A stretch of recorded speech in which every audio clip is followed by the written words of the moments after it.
রক্তদাতাদেরকে প্রতি কৃতজ্ঞতা জানাবো, ধন্যবাদ জানাবো যে আমাদের গত 2 মাস ধরে নির্বাচনী প্রচার, নির্বাচনী জয় পরাজয়, তারপরে অভিনন্দন, কৃতজ্ঞতা জ্ঞাপনে গোটা রাজ্যে কার্যত রক্তদান কর্মসূচি বা রক্তদান উৎসব অনেকটাই বন্ধ হয়ে গেছিল। আমি মনে করি আজকে রাজারহাট গোপালপুরের রক্তদাতারা এবং আয়োজক ভারতীয় জনতা পার্টির দেবতুল্য কার্যকর্তারা একটি মহতী প্রচেষ্টা নিলেন, যেটা রাজ্য সরকারের পক্ষ থেকে আমি আপনাদের রক্তদাতা, রক্ত সংগ্রাহক ব্যবস্থাপকদের প্রথমেই কৃতজ্ঞতা অভিনন্দন জানাই। বাইরে মুষলধারে বৃষ্টি এবং বর্ষণ স্নাত পরিবেশ, তার মধ্যেও রক্তদান যেখানে হচ্ছে সেখানে আর রক্তদান উৎসবকে কেন্দ্র করে হলের মধ্যে বাইরে কোথাও তিল ধারণের জায়গা নেই। আমি আপনাদের সকলকে প্রথমে ধন্যবাদ জানাই যে আপনারা কার্যত দ্বিতীয় স্বাধীনতার স্বাদ পেয়েছেন 2026-এ। তাই আপনারা কেউ বাড়িতে বসে নেই, বেরিয়ে এসেছেন। আয়োজক ভাতৃপ্রতিম তরুণ আইনজীবী প্রতিবাদী, যাকে আপনারা 27,000-এরও বেশি ভোটে জিতিয়ে একটা ডাকাতকে হারিয়ে দিয়েছেন,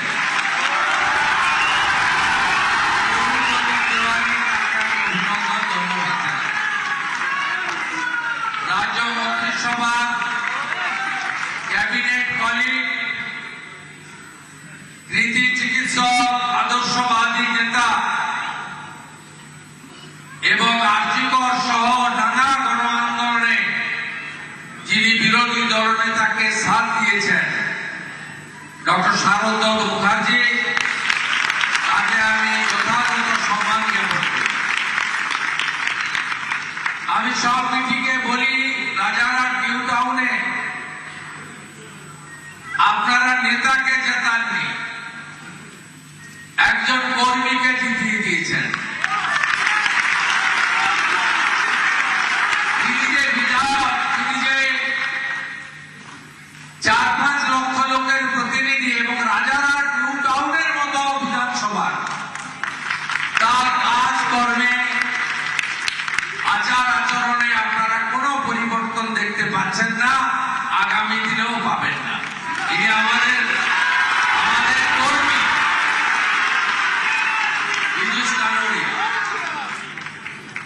ভারতীয় জনতা পার্টিকে এই নির্বাচনে জয়ের ক্ষেত্রে মিডিয়া প্রচারে যিনি দলকে নেতৃত্ব দিয়েছেন, লড়াই করেছেন, আমাদের অ্যাডভোকেট এবং রাজ্যের প্রধান মুখপাত্র দেবজিৎ সরকার, তাকে আমি ধন্যবাদ জানাই। আমি তাকে বিশেষ কৃতজ্ঞতা জানাই যেদিন ধুলিয়ান শামশেরগঞ্জে আমাদের সনাতনীদের উপরে আক্রমণ হয়েছিল 10টা গ্রামে। সেদিন ডক্টর শপথ দাশগুপ্ত, অধ্যক্ষ পঙ্কজ বাবু, আমরা ওখানে রিলিফ করেছিলাম। 15 দিন ব্যাপী সেবা কার্য, সেদিন দেবজিৎ সরকারও নিষ্ঠার সঙ্গে সব বাড়িতে গিয়ে গিয়ে মানুষের সেবা করেছিলেন। আরেক লড়াইয়ের মুখ প্রত্যেক দিন সন্ধ্যেবেলা, সারাদিনই বলা যায়, টিভিতে লড়াই করেন। ওগুলো তো এখন আর দেখতে পাওয়া যাচ্ছে না, হাঁটাচুরা আর নেই, কিন্তু ক্রিয়া ঘোষ আছে। সব মহিমায় আছে।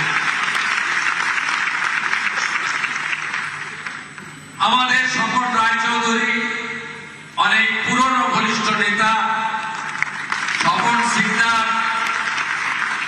আমাদের কনভেনার রানাবাবু,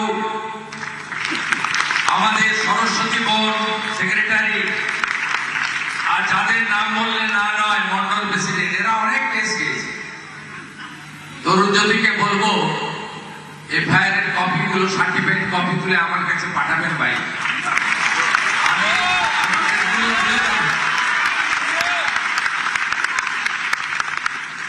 ওই ভাইপোর যে টেনিয়াটা এখানে ছিল আর কোথায় গেছে? অনেক মামলা দিয়েছে আপনাদের নামে, অনেক মামলা দিয়েছে, অত্যাচার করেছে, ছোট ছোট কাজ তারা করত কেড়ে নিয়েছে। 21-এর পরের অত্যাচার আমি তো মনে করি ব্রিটিশরাও এত অত্যাচার করেনি, ওরা যে অত্যাচার করে। তারপরেও আমাদের নেতা সভাপতি শ্রমিক ভট্টাচার্য আর আপনাদের মুখ্যমন্ত্রী শুভেন্দু অধিকারী আমরা বলেছি আইন হাতে তুলে নেব। কুকুর মানুষের পায়ে কামড়ায়, মানুষ কখনো কুকুরের পায়ে কামড়ায়। একটা সরকার আপনারা এনে দিয়েছেন যে সরকার শাসকের আইন নয়, আইনের শাসন প্রতিষ্ঠা করেছে। মাইকের আওয়াজ আর পাওয়া যায় না, রাস্তা আর বন্ধ হয় না, গোমাতারা ভালো আছে, আর অবৈধ অনুপ্রবেশকারীরা সবাই হাকিমপুর দিয়ে চলে যাচ্ছে। আপনারা এমন সরকার চেয়েছিলেন, এটাই তো ডক্টর শ্যামাপ্রসাদ মুখার্জির আদর্শ পশ্চিমবঙ্গ। আমার 3 মন্ডল প্রেসিডেন্ট সোমা রায়চৌধুরী, শম্ভু দাস, অনিল গিরি, এই 3 জনকে বিশেষ ভালোবাসা জানাই। শক্তিকেন্দ্র প্রমুখ, বুথ ওয়ার্ডের প্রেসিডেন্ট, যুব মোর্চা, মহিলা মোর্চা এবং বিশেষ করে আমাদের বিভিন্ন প্রকোষ্ঠতে যারা আছেন, আইনজীবী, ডাক্তার, শিক্ষক, সবাইকে আমি আন্তরিক কৃতজ্ঞতা জ্ঞাপন করি। আপনারা যে উদ্যোগ নিয়েছেন, এই উদ্যোগকে আমি সাধুবাদ জানাই।